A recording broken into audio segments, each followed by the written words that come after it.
Chào mừng các bạn đã quay trở lại với kênh Thế giới hôm nay. Chắc hẳn phần lớn trong số các bạn đều đã có bằng lái xe, ít nhất cũng là hạng A1 rồi nhỉ? Thế các bạn thấy thi bằng lái xe ở Việt Nam có khó hay không? Nếu bạn nào mà trả lời là khó, thì chắc chắn sau khi xem xong video hôm nay, chắc hẳn các bạn sẽ phải thay đổi suy nghĩ của mình rồi.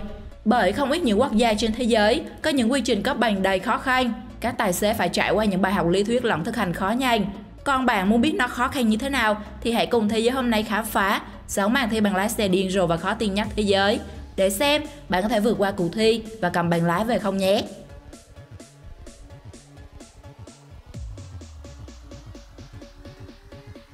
Sáu, màn thi lái xe A1 khó nhất hệ mặt trời. Đầu tiên, khi nhìn vào những hình ảnh này, chắc nhiều bạn sẽ nghĩ rằng đây là cuộc thi dành cho những anh chàng shipper, bởi họ cần những tay lái lụa để có thể giao hàng một cách nhanh nhất. Đặc biệt là ở những cung đường chật chội của các thành phố. Nhưng theo thông tin admin tìm hiểu, thì đây là bài kiểm tra cuối cùng của khóa học lái xe Vespa nhanh nhất tại Ý. Để được cấp chứng chỉ hành nghề điều khiển chiếc Vespa, bạn phải trải qua những cung đường mà có lẽ ai trong chúng ta cũng phải thốt lên OMG. Hãy xem cách anh chàng trong video này điều hướng một cách hoàn hảo con đường vừa hẹp, vừa quanh co trên một chiếc xe tay ga nhỏ xinh. Rất ấn tượng đúng không nào? Bạn nghĩ rằng bạn có thể vượt qua được phần thi như anh chàng này không? Còn với admin thì xin thua, đây có lẽ là màn thi lái xe A1 khó nhất hệ mặt trời mà admin từng biết. Tin chắc rằng chỉ có những tay lái lụa mới có thể hoàn thành được phần thi, các bạn thấy có đúng không?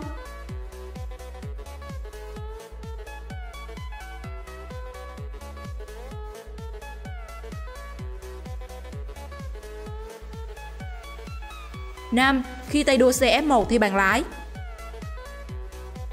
Khi bạn là một tay đua chuyên nghiệp, chuyên lái những chiếc xe nhanh nhất thế giới, thì cái công việc lái xe dường như là chuyện nhỏ như con thỏ. Thế nhưng theo quy định của pháp luật, bạn vẫn phải thi lái bằng lái như bất cứ ai. Vậy thì phần thi của những tay đua F1 sẽ như thế nào nhỉ? Nói ra câu chuyện này, để bạn nào làm giám thị thi bằng lái xe thì rút kinh nghiệm, đừng để mình rơi vào những trường hợp như vị giám thị của tay đua xe F1 người Nga, Kiyat. Quen tay với đường đua nên dù điều khiển chiếc Lada đời cũ trong bài thi, thậm chí chiếc ống xả còn rung lên bần bật và phải buộc dây để khỏi rơi mất. Tay đua cũng phải thực hiện một số kỹ năng thường thấy trong các bài thi như lên xuống dốc, vượt chướng ngại vật và vào chuồng. Nhưng ngay khi khởi động, Kiyat đã khiến giám thị bất ngờ, hốt hoảng với việc tăng tốc ga, drift, đốt lớp chóng mặt và kết thúc bài thi bằng pha lùi chuồng thần tốc. Cuối video, Kiyat còn tự hào khoe bằng và nói rằng anh đã có thể tự lái ở Nga. Nhưng các bạn có quan tâm đến vị giám thị như admin không? Có vẻ đây là lần giám thị nhớ đời của ông ấy nhỉ?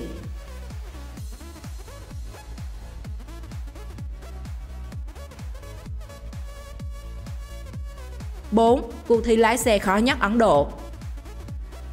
Tại nước ta, khi bạn thi thực hành bằng lái xe A1, bạn chỉ cần chạy hình vòng số 8, sau đó sẽ tiếp là hình số 3, rồi chạy theo trên đoạn đường thẳng nhỏ hẹp, trên đường quanh co uốn lượn theo mũi tên và cuối cùng là đường gập ghềnh.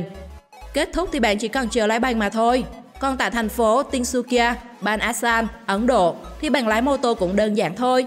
Nhưng trong đó có một phần thi là bạn chỉ cần chạy tránh chướng ngại vật trên một đường thẳng. Nhưng thì có vẻ tưởng không khó, nhưng thật sự thì khó không tưởng. Hãy xem các thí sinh thực hành phần thi của mình, theo bạn nó có khó không? Trông vậy đấy, nhưng rất nhiều người đã rớt tại cuộc thi, chỉ vài người may mắn được đậu thôi. Thế mới thấy thì bằng lái ở nước ta thật sự rất dễ dàng đúng không? Bạn nào đồng ý với admin thì comment bên dưới về phần thi lái xe của các bạn nhé.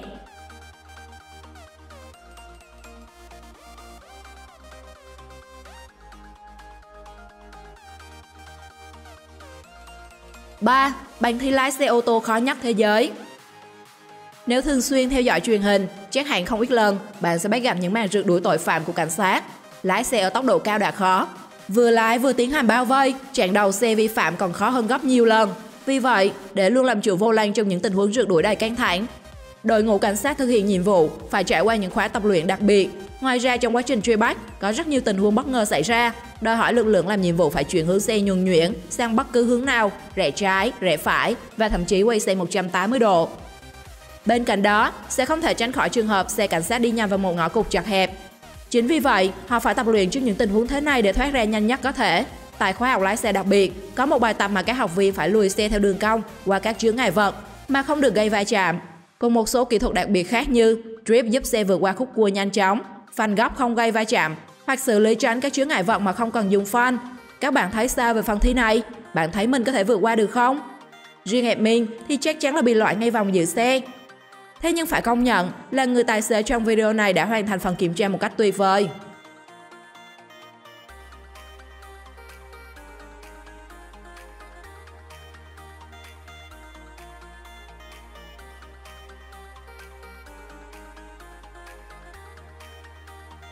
Hai, lái xe trong ống cống. Đây có lẽ là một thử thách hết sức điên rồ và không có mấy người dám thực hiện nó. Còn bạn thì sao? Bạn cảm thấy mình có đủ can đảm cũng như kỹ năng lái xe cừ khôi để hoàn thành thử thách này hay không? Thậm chí là có dám ngồi trên xe như cô gái trong video. Hãy xem phản ứng cô gái này. Đây thực sự là một tình huống không dành cho người yếu tim nhé. Người tài xế đã khiến không ít người phải thót tim và trầm trồ thán phục khi điều khiển chiếc xe Land Rover Evoque trong đường ống một cách ngoạn mục. Bởi độ quanh co và dốc cao, chiếc xe ban đầu hầu như chỉ di chuyển bằng 3 bánh. Thậm chí người tài xế còn xoay đầu xe một cách tài tình trong một không gian nhỏ hẹp với khoảng cách chỉ tương đương với chiều dài xe. Điều này cho thấy đây là một cao thủ lái xe địa hình, các bạn nhỉ? Thử tưởng tượng xem, nếu đưa tình huống này vào làm bài thi trong thi bằng lái xe ô tô ở Việt Nam, thì theo bạn sẽ có bao nhiêu người thi đậu?